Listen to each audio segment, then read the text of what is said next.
फिलहाल आपको बता दें कि ईरानी फौज के commander major general Amir Hatami की तरफ से जारी करदा एक हुक्मनामे के तहत, यह हुक्मनामा ही नहीं है बल्कि यह सीधे तौर पर अमेरिका के लिए वार्निंग है। आपको बताते हैं कि हुक्मनामा क्या है। तो ये अब जो कमांडर जनरल है मेजर जनरल अमीर हातमी, उनकी तरफ से एक हुक्मनामे के तहत सर्विस में आने वाले नए तैयारे से फौज की 4 शाखों की ऑपरेशनल सलाहियतों में नुमाया इजाफा मुतवक्के है। आप सोचिए, यानी कि नए तैयारे इंडक्ट किए जा रहे हैं। बहुत बड़ी खबर है। ईरान लगातार अपनी जो फौजी सलाहियत है उसे बढ़ा रहा है, क्योंकि ईरान को ऐसा नहीं है कि आज पता चला है कि अमेरिका उस पर हमला कर सकता है या इजराइल और अमेरिका की कोई मिलीभगत हो सकती है, बल्कि ईरान को यह बखूबी एहसास है पहले से ही कि उसके दुश्मन कौन है। ड्रोन्स को, जी हां, ड्रोन आजकल एक नई जो एक कह सकते हैं कि तकनीक है, और उस तकनीक का बहुत ज्यादा सलाहियत, बहुत ज्यादा फायदा ईरान ने खुद उठाया है। ड्रोन्स को फौज के माहिरीन ने वजारत दिफा यानी डिफेंस मिनिस्ट्री के ताउन से तैयार किया है, जो उभरते हुए खतरात और जून 2025 में मुसल्लत की गई 12 दिनों की जंग से सीखे गए सबक की बुनियाद पर तैयार किए गए। आप समझ रहे हैं ना, यह बहुत बड़ी खबर है। जो 12 दिनों की जंग हुई थी जून 2025 में इसराइल बनाम ईरान, और दुनिया को ईरान ने दिखा दिया था कि इसराइल का आयरन डोम कुछ नहीं, महज एक हवा है। बेशक ईरान के कुछ मिसाइलों को इंटरसेप्ट कर लिया था, लेकिन ईरान के कई मिसाइल आयरन डोम को भेदते हुए तेल अवीव पर गिरे थे, हाइफा पर गिरे थे, और भी कई शहरों पर गिरे थे। तो अब उसी से सबक लेते हुए ईरान ने तैयारी मुकम्मल कर ली है। और जो ये बयान सामने अभी आया है, ये बयान ये बताता है कि ईरान कितना तैयार है अमेरिका का मुकाबला करने के लिए। ईरान के फौज के कमांडर हैं मेजर जनरल अमीर हातमी, उनकी तरफ से यह हुक्मनामा जारी किया गया है कि जो नए तैयारे हैं उससे फौज की 4 शाखों की ऑपरेशनल सलाहियतों में नुमाया इजाफा होगा। 4 शाखें यानी 4 विंग। और ड्रोन्स, जिसको कि यूएवी कहा जाता है, ड्रोन्स को फौज के माहिरीन ने डिफेंस मिनिस्ट्री के ताउन से तैयार किया है। तो जो उभरते हुए खतरात और जून 2025 में मुसल्लत की गई 12 रोजा जंग, उससे बहुत कुछ सीखा है ईरान ने, बहुत कुछ सीखा है। आपको बता दें कि यूएवी यानी क्या, वही हो गया अनमैन्ड एरियल व्हीकल, यानी एक ऐसा तैयारा, एक ऐसा जेट छोटी शक्ल का जिसमें कोई इंसान मौजूद नहीं है, अनमैन्ड है वो। तो यूएवी को तबाहकुन, जारहाना, जासूसी और इलेक्ट्रॉनिक जंगी जुमरों में डिजाइन किया गया है, जिसमें जमीन, समंदर और फजाई डोमेन्स में मखसूस मुकर्ररा और मोबाइल मकासद को निशाना बनाने की सलाहियत है। अब आप सोचिए, अभी अमेरिका ने क्या किया। अमेरिका ने यूएसएस अब्राहम लिंकन को समंदर में उतारा है ईरान को घेरने के लिए। और ईरान क्या कर रहा है, ईरान ने ऐसे ड्रोन्स, हाईटेक ड्रोन्स बना लिए हैं, तैयार कर लिए हैं, जो नजर रख सकते हैं और मार कर सकते हैं। कहां कहां जंगी जुमरों में डिजाइन किया गया, कहां कहां जिसमें जमीन, समंदर और फजाई डोमेन्स यानी एरियल स्ट्राइक भी वो ड्रोन्स कर सकते हैं। समंदर में नेवी के तौर पर वो इस्तेमाल कर सकते हैं, और मखसूस पकड़ा जो फजाई हमले हैं उसके अलावा जमीन पर तो वो कर ही सकते हैं। इससे जाहिर सी बात है कि बहुत बड़ा खतरा लाहक है अमेरिका के यूएसएस अब्राहम लिंकन को।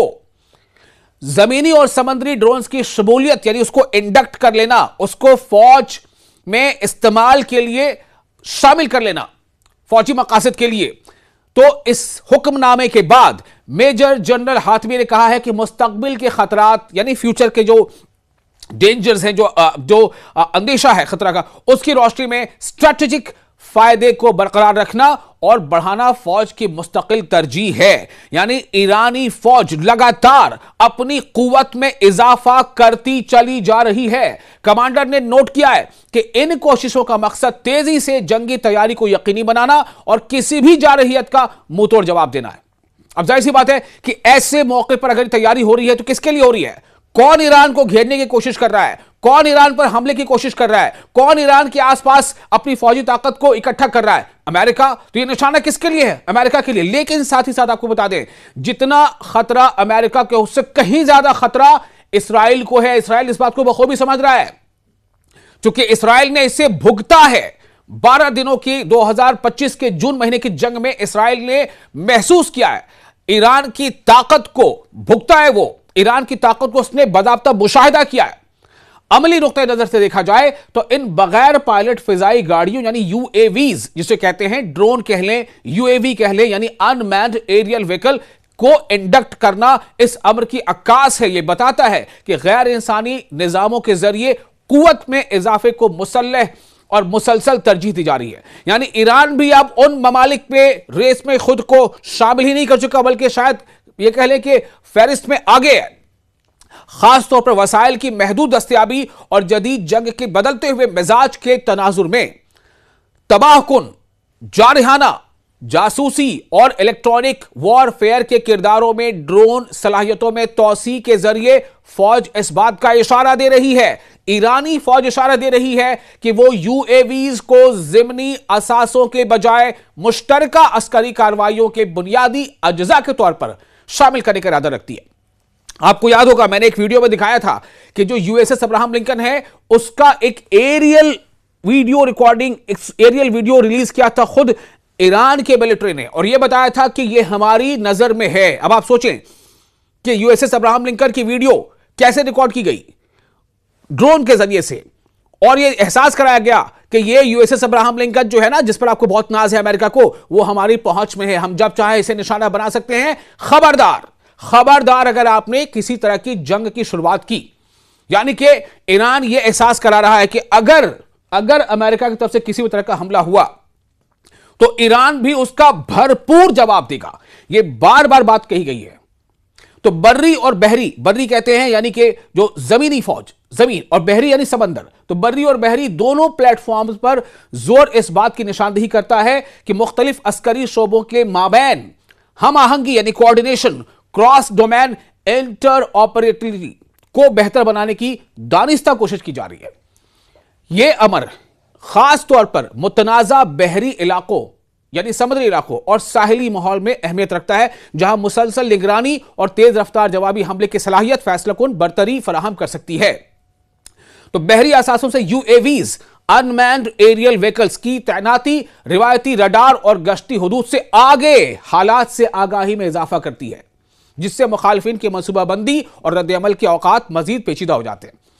आप सोचें, यानी कि अगर आपका कोई जेट है, फाइटर जेट है, वो किसी एरिया में है तो रडार उसको देख लेता, रडार उसकी पोजीशन को महसूस कर लेता है, स्कैन कर लेता है। लेकिन यूएवीज काफी ऊंचाई पर हो सकती है जिसे रडार डिटेक्ट नहीं कर सकता। ये इस बात का फिलहाल इशारा ईरानी फौज दे रही है, और इसी बात का खतरा कहीं ना कहीं अमेरिका को है। आप सोचे जरा, अगर यूएसएस अब्राहम लिंकन पर ईरानी फौज वैसी सूरत में कि अगर नौबत आ गई और हमला कर दिया, उसे तबाह कर दिया, तो अमेरिका की सुपर पावर होने की कितनी ढोल पिट जाएगी, क्या हो जाएगा, फट जाएगा ढोल उसका। बहरहाल वो क्या होता कि नहीं तो ये बात की बात है, लेकिन फिलहाल आपको हमने ये खबर दे दी है, और ऐसे ही मजीद मुसल्लमा और मुसद्दका जानकारी के लिए आप देखते रहें News 18 का सोशल मीडिया प्लेटफॉर्म। मैं हूं आपका मेजबान विशाल।